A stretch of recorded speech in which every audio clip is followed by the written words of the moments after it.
Hey guys, welcome to the second devlog of my game, Dungeons of Oblivion.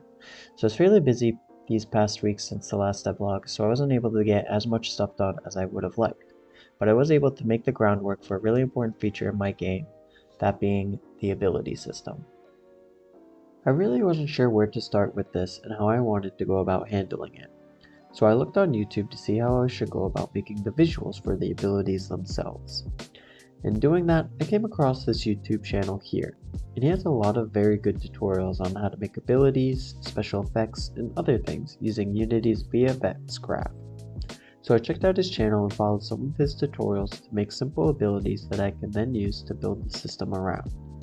For the ability system, I want to make sure that you can change and customize your active abilities and to be able to play around with them and come up with some fun or cool combinations.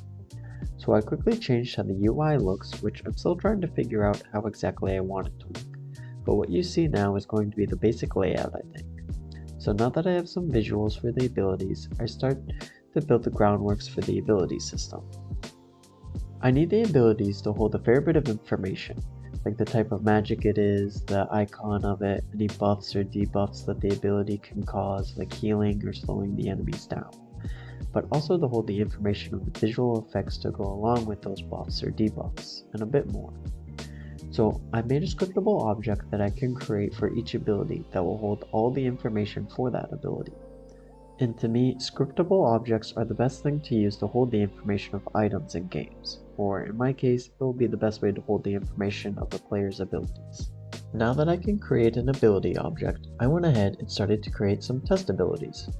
First one I made was Ice Arrow, and as you may be able to tell, when you use this ability, you shoot a projectile at the enemy. I think the visuals for this looks really good and cool and fits the art style that I'm going for with this game. And this is one of the tutorials that I followed. I then created a script for the ability so when it spawns, it will move in the direction that you fired it, and that after a certain amount of time, it despawns. Or if it hits something, it despawns and deals damage if able. And like I had mentioned before, abilities having buffs and debuffs, I made it so this one has a chance to cause the slowing debuff, which slows the enemies down. And you can see that when it happens, it causes these particles to appear and show that it's being affected and that the effect is slowness.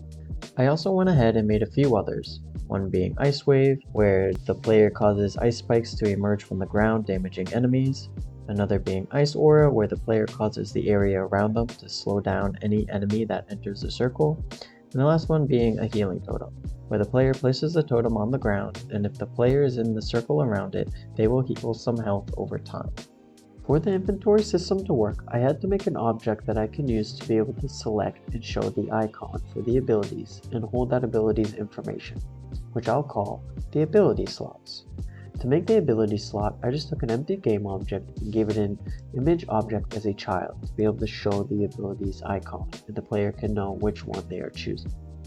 And then I just added a button component to the parent object so the player is able to click on the icon and it will change to be the current one. Something I wasn't able to get done this week, but I'm going to get done for the next devlog, is adding a hover system for the ability slot.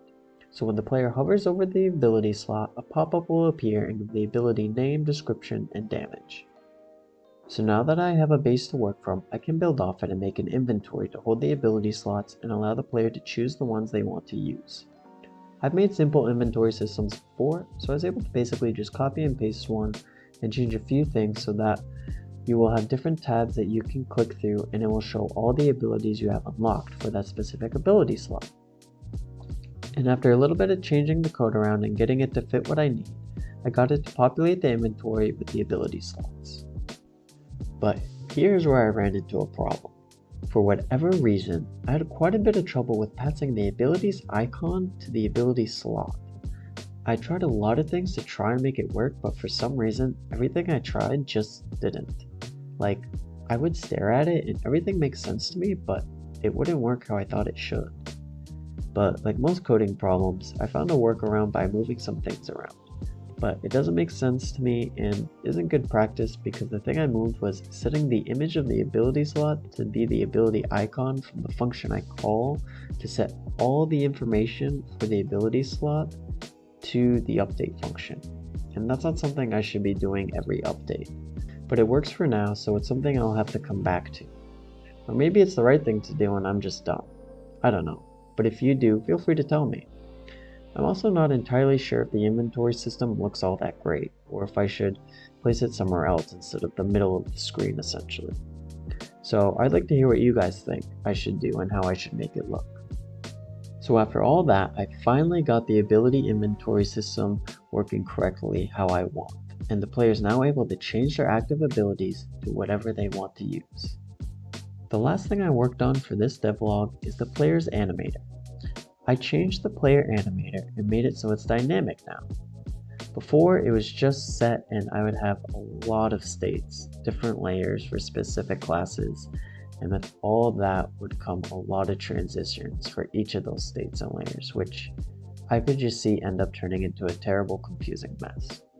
So I did some searching and I actually found a way to make the player animator dynamic, and that it will behave a lot more simpler than it was before. It won't need all those states, layers, or transitions. What I did to achieve this was to have just these default states, one for the player basic attack, one for their first ability, one for their second ability, and so on. And inside the ability scriptable object, I just made it so I could assign that specific ability with the animation I wanted to play when the player uses that ability. And I did all this with something called animator override, which I had never heard of before this, but basically what it does is you can, in your project, right click, go to create, and under animation there will be a thing called animator override. After you create that, you can assign the animator you want to connect to it.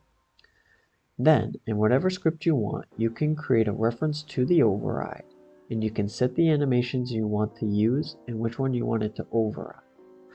I'm really glad I found out about this because now the player uses that specific animation, it will override the default ability state, which I just have as an empty state, because there's no reason for it to have any animations assigned to it until the player uses an ability or an attack.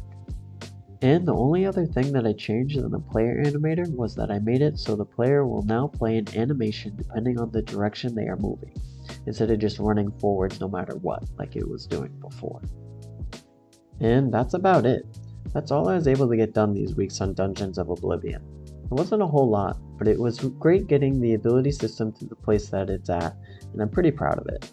I'm especially proud of the player animator getting to be dynamic like it is now, and not having to try and figure out how to make all the state layers and how the transitions all need to work together and not cause problems.